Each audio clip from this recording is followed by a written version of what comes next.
One of the first, and it was debuted at a TED Talk several years ago, one of the first organs that was 3D printed was a kidney. Right. And it was because it was the easiest to print, a filtration organ, but then when that migrates to printing heart cells and lungs, and even 3D printed skin and eyes and ears, it starts becoming very exciting. I even think of a future where maybe plastic surgery will be rendered obsolete when we can 3D print ourselves new faces. It starts getting very cool. I'm excited about the 3D printed limbs.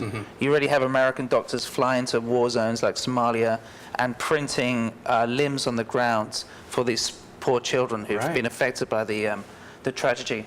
And then these limbs are becoming more sophisticated. So you can personalize a limb. If somebody loses a hand, it can be personalized, and you can put that wiring, that conductive materials in, so it can move and provide a sense. Yeah, a man had a $50,000 limb, basically, and he wanted a new one, and as opposed to spending $50,000 on a new limb, he had his buddy print one for him for $50, and it looks beautiful, and it works wonderfully. Yeah. Today, you can go onto Thingiverse right now and download the model for RoboHand. RoboHand is a prosthetic, and it's customizable to any size hand. So it was originally developed for children, and children grow so fast. And these prosthetics, right, you can't keep up with how fast the children grow.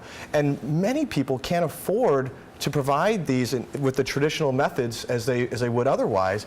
So the only way that many of these kids can actually throw a baseball is because of 3D printers, and because 3D printers are so affordable that the prosthetic limbs are now allowing them to do things that they wouldn't be able to do otherwise. And Erica was talking about plastic surgery, and I wonder whether, I'm sure we'll see people experiment with their form, how their ears look, how their nose look.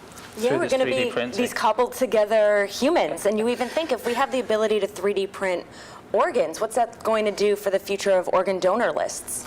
Well, it's certainly helpful for newborns as well, isn't it? I mean, that's where you can almost, it's almost impossible to find organs for newborns. So being able to 3D print at that level has to be inspiring. There is a doctor in North Carolina, Dr.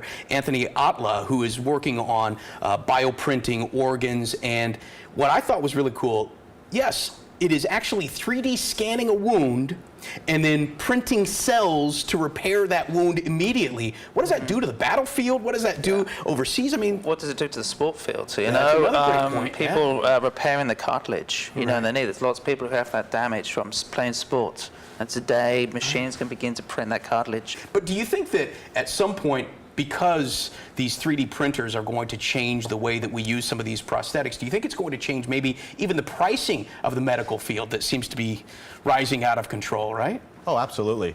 I mean, when you can manufacture the prosthetic in the hospital the same day that you've scanned someone's knee, the cost of that goes down. You don't have to transport this. You don't have to have all the infrastructure and all the resources that are required to make sure that this is manufactured and then brought to the hospital in a timely manner. You can manufacture it right on site. And here's the other thing.